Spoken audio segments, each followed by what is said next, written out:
Hello Aries, Sun, Moon, Rising, and Venus signs. Kamusta kayo? Sana ba'y nasa mabuti kayong kalagayan. Welcome back po sa Star Tarot. At kung bago kayo rito, welcome din po kayo. Please subscribe, like, share my videos, and leave me a comment kung nakaresonate po kayo. Thank you. So, tignan natin kung ano mga messages ni Aries. First card po ninyo, we have spiritual abundance. Sabi dito, thank you angels for blessing me with infinite abundance. So, Aries, no, merong paparating dito na abundance, and that includes abundance of money. Kung nakikita ninyo yung kamay ng angel na 'to, punong-puno ng pera, 'di ba? Parang ayan na, parang ino-offer na sa'yo, binibigay na sa'yo, gold coins, handful. So, maaaring gano'n din, 'no, yung mangyayari sa inyo, Aries. There could be a bunch of money, 'no, na dadating, and yan ay blessing sa'yo, 'no? Maaaring sagot na 'to sa dasal mo, 'di ba? Maaaring humihingi ka ng financial abundance, prosperity. So here it is, no? Ibibigay na sa iyo ng divine. So we also have the miracle of prayer, no? At maaring yan talaga idasal mo. Sabi dito, thank you Sandalphon for delivering my prayers to heaven. Si Archangel Sandalphon Aries, siya yung archangel, no, na parang messenger natin. If you want your prayers to be expedited, kumaga para marinig ng universe, marinig ng Panginoon, then you call on Archangel Sandalphon. Okay? And then i-offer mo sa kanya, 'di ba? Kung ano ang dasal mo sa Panginoon, ipadala mo through Archangel Sandalphon. Okay? Siya yung nag-expedite nito. Parang siya yung courier natin, 'di ba? Parang express courier ito, si Archangel Sandalphon. So what else? We have change and transition. Archangel Azrael, thank you Azrael for leading me safely through this change. Ayan. So mukhang meron ditong Aries, mukhang merong pagbabago na magaganap, no? Sa buhay ninyo Aries, and kung ano man ang mga pagbabagong ito, this could be something na gusto mong baguhin, gusto mong tanggalin na sa buhay mo matagal ng panahon. So, maaaring gano'n ang ganap dito, no? And also, pupuwede rin, no, na yung mga gusto mong baguhin dito, ah, could be something, no, na kailangang-kailangan mo na, 'di ba? Sometimes, 'di ba, meron tayong nakikita sa sarili natin na mga bagay na gusto nating tanggalin, na gusto nating alisin na, 'di ba? So, maaring ito na 'yon, no? In order for you to to move forward sa buhay, parang minsan, 'di ba, may parang na blockage sa atin and we want to remove them sa buhay natin, maaring ito na 'yon. Ayun ang napi-pick up ko dito for some of you, na gustong-gusto mo na 'tong alisin sa buhay mo. So, we have you are protected. Kaya huwag kang mag-alala, huwag kang matakot. Okay? Archangel Michael is here para protektahan ka. Archangel Michael is here para gabayan ka at gabayan, protektahan, and to keep you safe. Okay? Kaya huwag kang mag-alala, huwag kang matakot. Alright? Kasi this is a guarantee sa iyo ni Archangel Michael. Sabi nga nito, thank you Michael for surrounding me with your protective light. 'Di ba? So, you will be surrounded in a bubble of light ni Archangel Michael, and that bubble of light is yung shield mo yan, para maprotektahan ka from any kind of negativity. Alright? So, tingnan natin kung ano pa ang ganap. Aries, by the way, maraming salamat for subscribing. And if you haven't subscribed yet, subscribe na kayo. And also, maraming salamat din for not skipping the ads. Malaking bagay po yan sa akin. And also, please click the join button sa baba ng video kung gusto po ninyo na mag-join kayo sa membership. Okay? So, tignan natin kung ano pa ang ganap dito for Aries.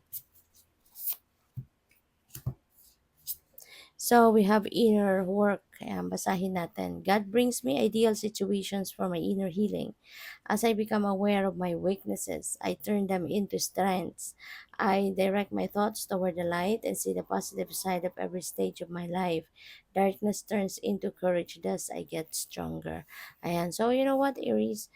Feeling ko dito, this is the time also that you need to do some kind of inner work in order for you to aside from reconnecting with the universe, reconnecting with yourself as well, with your soul. Kasi feeling ko dito merong mga pagkakataon or sitwasyon ang iba sa inyo rito wherein sa sobrang busy ninyo nakakalimutan niyo na, yung sarili ninyo, na overlook mo na yung personal needs mo. And sometimes, yung hindi mo na napapansin, na negative na pala, no, yung iniisip mo, negative na pala yung mga bagay na nagagawa mo because you are not grounded, no? Kaya kailangan siguro din nyo rito ng inner work, no?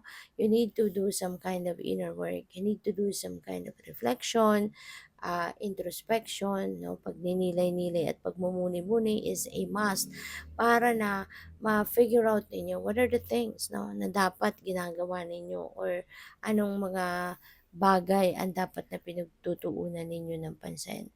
Kasi this is the time, no, na yung mga it's about time, no? Yung mga negative energy, 'di ba? Tanggalin mo na 'yan sa buhay mo kasi that serves as the blockage, no? Para sa pag-prosper mo, 'di ba? Para sa pag-thrive mo. Alright? Kaya maybe ito yung makakatulong sa no, to get that inner healing, 'di ba? At magkaroon ka ng maging grounded ka, mabalik mo yung balanse sa buhay mo at maging mapayapa ang inyong pakiramdam. Okay? Maging mapayapa at maging peaceful na, no? And na ma-experience mo din yung tranquility. Alright? So, we have here and now, and the future does not exist and the past is gone. Kaya, 'di ba, parang it's very impractical for you to focus on the future, making plans for the future, or still, looking back, no, sa kung ano man ang nakaraan na. Kasi you have no power over those anymore. Yung mas pinaka makapangyarihan, the most powerful period sa buhay natin is yung ngayon, yung now. Kasi ngayon marami kang magagawa, no? Marami kang makikitang nagyayari sa buhay mo, 'di ba? Sabi dito, I focus on the present moment. I have confidence in life again because here now there is no danger. Everything happens when my soul is ready.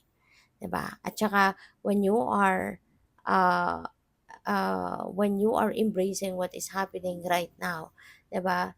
Dito mo mararamdaman, no, yung mga bagay or yung mga emosyon, feelings na talagang dapat ninyo maramdaman. Pwedeng maging masaya ka, 'di ba? Pwedeng maramdaman mo yung saya, yung joy, 'di ba? Pwede mong maramdaman ang excitement, no? Kung ini-embrace mo kung ano man naman ang nangyayari sa buhay mo sa ngayon. Pero yung nakaraan na, 'di ba? Parang it doesn't make sense anymore if you're going to still um, look back, 'di ba? At doon ka pa rin, no? Yung nakaraan pa rin ang pagtutuunan mo ng pansin. Same thing sa future, we don't even know what's in store for us in the future, 'di ba? So parang magfo-focus tayo na magfo-focus sa pagpaplano para sa future. We don't even know what's coming towards us, diba? So parang it's very impractical and it doesn't make sense. Kaya ang panawagan sa inyo, be here and now. Okay? So we have action. Yan. When there is opportunity out there, all you need to do is to take action. Kasi yun nga, kahit maganda ang plano mo, kahit maganda yung mga opportunity na nandiyan dyan, hindi rin yan mapapasayo, hindi mo rin yan makakamit if you're not going to take action. Kaya importante na a-actionan mo. Ano man ang oportunidad na yan, diba? Actionan mo para ma-experience mo yan, para ma-enjoy mo yan, diba? Sabi dito, my divine action incites love and harmony. I am aware of my thoughts and driven by positive forces. I listen to my heart, my desire to manifest light, transforms test in growth, challenge into opportunity, and fear into love. So, thank you for watching. Love and light. Namaste.